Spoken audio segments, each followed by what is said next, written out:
जय हिंद दोस्तों, मैं गीता हूँ। आप सभी का प्रिंट मीडिया में स्वागत करती हूँ। आप देख रहे हैं उत्तर प्रदेश की 10 बड़ी खबरें। इन खबरों में विस्तार से आगे बढ़ने से पहले एक नजर सुर्खियों पर। 48 लाख से अधिक किसानों को नहीं मिला दिसंबर मार्च का किस्त।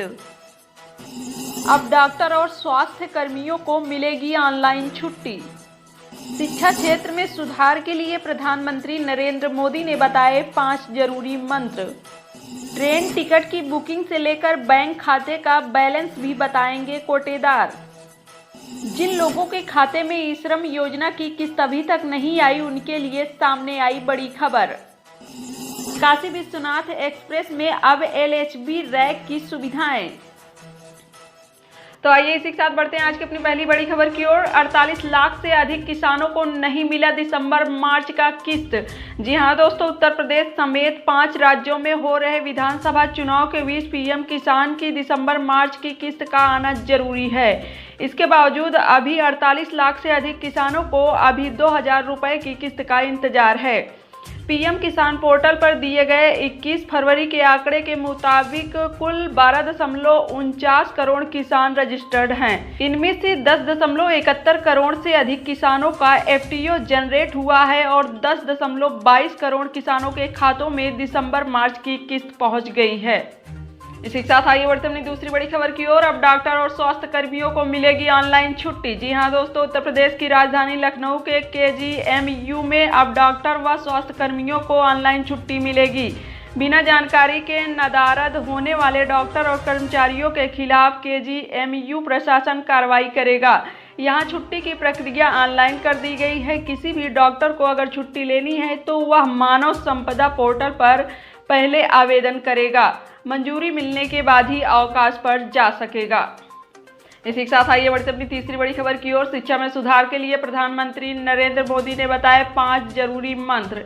जी हां दोस्तों, प्रधानमंत्री नरेंद्र मोदी ने सोमवार को 1 फरवरी को संसद में पेश किए गए केंद्रीय बजट की सराहना की और कहा कि इस बजट में शिक्षा के क्षेत्र पर बहुत ज़्यादा जोर दिया गया है। प्रधानमंत्री मोदी ने 5 महत्वपूर्ण पॉइंट पर प्रकाश डाला जो युवा पीढ़ी को देश का भावी नेता बनाने में मदद कर सकती है।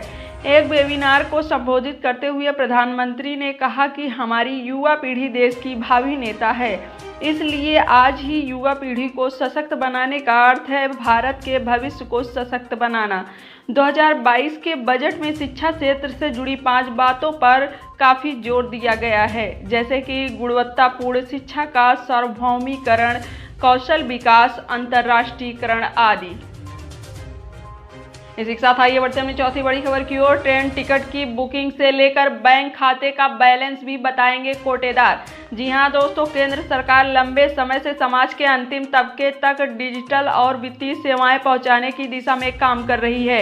इसके तहत इलेक्ट्रॉनिक्स और सूचना प्रौद्योगिकी मंत्रालय राशन की दुकानों या फेयर प्राइस शॉप के जरिए देश के कोने कोने तक डिजिटल और वित्तीय सेवाएं पहुंचाने को लेकर नई योजना पर काम कर रहा है। इसी के साथ आइए बढ़ते हैं पांचवी बड़ी खबर की ओर। जिन लोगों के खाते में ई श्रम योजना की किस्त अभी तक नहीं आई, उनके लिए बड़ी खबर।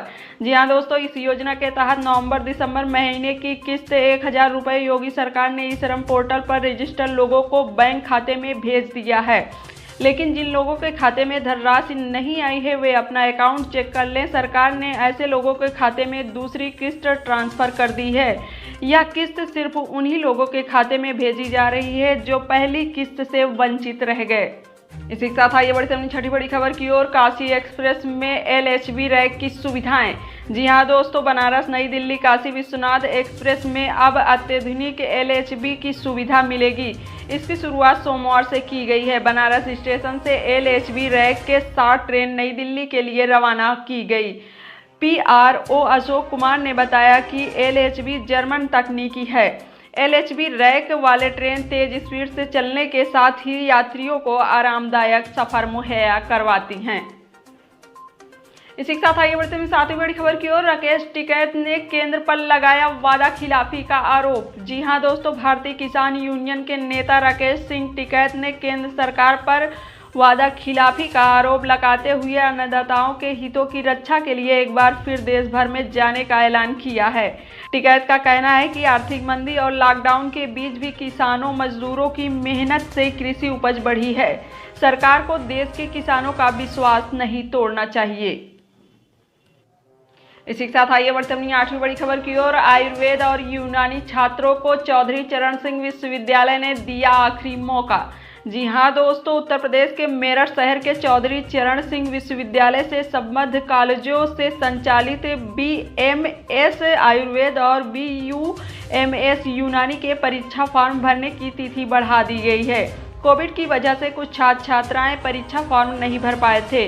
अब ये 24 फरवरी तक परीक्षा फॉर्म भर सकते हैं। 25 फरवरी तक कॉलेजों में फॉर्म जमा किया जाएगा।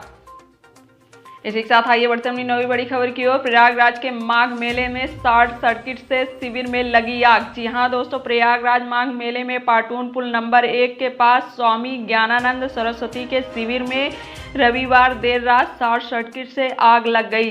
देखते ही देखते आग की लपटें शिविर में फैलने लगी। रात के अंधेरे में आग देखकर वहां हड़कंप मच गया। सूचना मिलते ही तुरंत दमकल की 2 गाड़ियां पहुंच और कुछ ही देर में आग पर काबू पा लिया गया। इसी के साथ आइए बढ़ते अपनी 10वीं अंतिम बड़ी खबर की ओर। बैंक ग्राहकों के लिए सामने आई अच्छी खबर।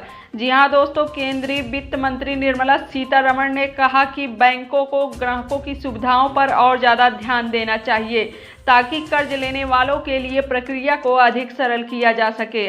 हालांकि मंत्री ने यह साफ किया कि बैंकों को ग्राहकों को कर्ज देने को लेकर ऋण मानकों के मामले में कोई ढिलाई नहीं बरतनी चाहिए। ये थी आज की हमारी 10 बड़ी खबरें। आपको कैसी लगी कमेंट में लिखकर जरूर बताएं। साथ में वीडियो को लाइक शेयर करना ना भूलें। जय हिंद।